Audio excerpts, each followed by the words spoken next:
have to say that compared to my good friend Paavo, I at least take my boat out to the seas, not to the lake.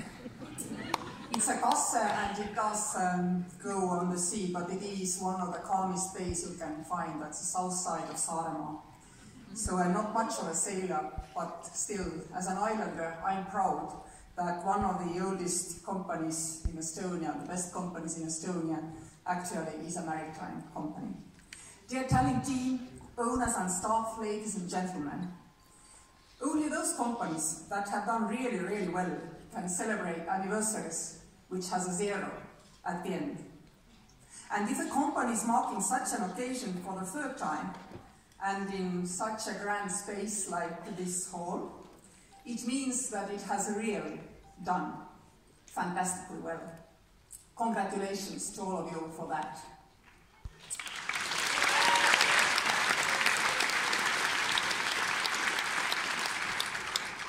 It's not very common that presidents speak at the birthday parties of companies. I have to say that this venue is not exactly where I feel at home. But nevertheless, I'm proud to be here, because Tallink is special.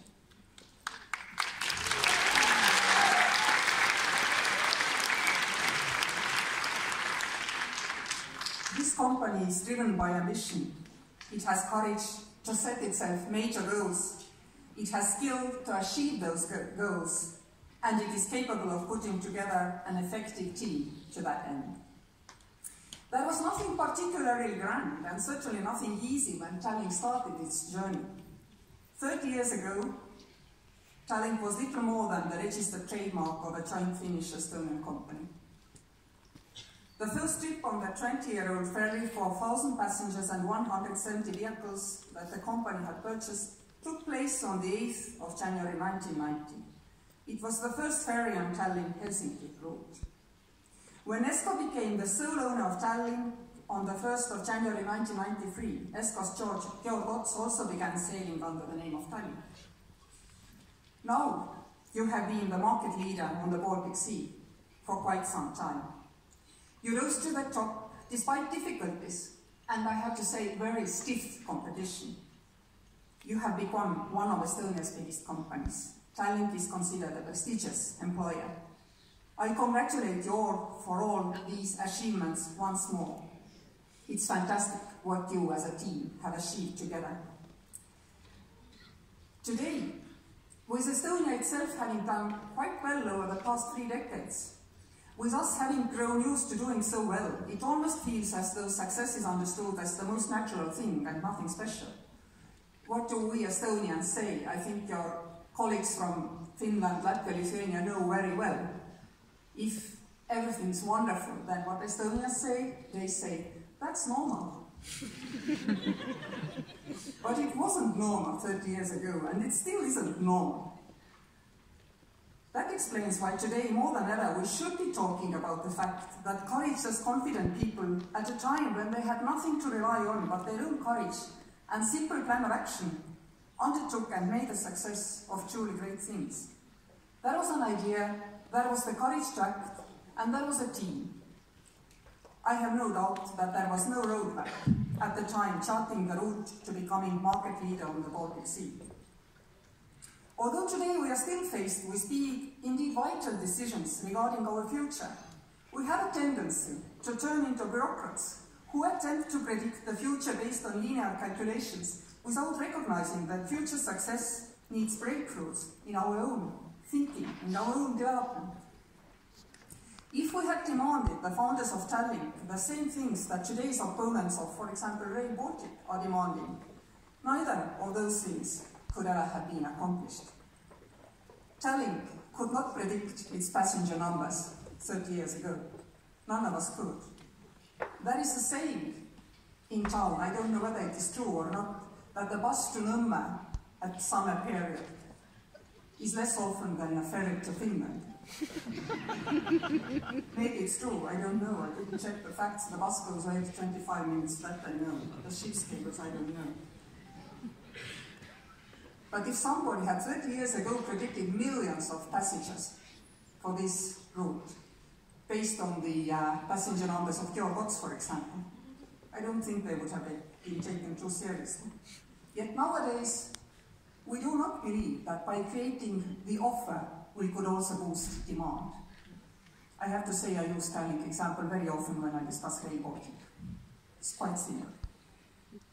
You have evolved from a company without a vessel to a fleet of 14 ships on 7 lines, 11 ferries, 2 cargo ships, and the super fast boat in Canada.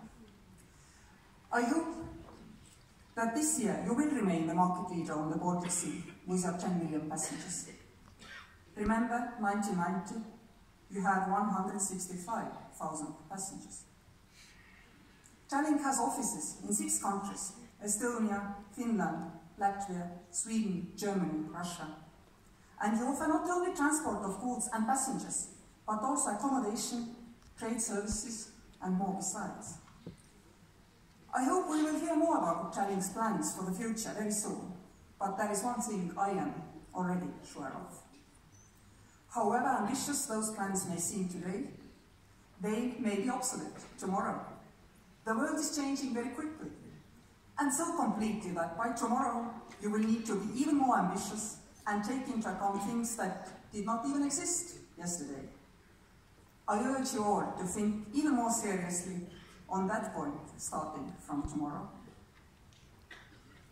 I know that although Tallink, with its international team, has done more for Estonia in the Baltic Sea region than we alone could have achieved, I think it would be a proud thing to be able to speak in 10 years' time of Tallink as more than just the leader on the Baltic Sea. The world is yours, I believe. I wish to the entire Tallink team courage in setting ambitious goals and wisdom and unwavering determination in achieving these dreams. And I have to confess that my first state visit, which went to Finland, was taken with one of your ships. And the waves were really, really bad, I have to say. There were ministers seasick, there were business people seasick, but there was your unwavering team, making sure that we all safely arrived. It was not the first time when Estonian president went to Finland for a state visit on the board of the ship, and it was also the second time when the president went to Finland with the storm. But I'm quite sure that my passage was much more comfortable. Thank you, and thank you all crews who have let me to wander around in your ships between the motors upstairs where normally passengers are not allowed. Let this little speech here tonight, and my congratulations be a little payback to you. Thank you.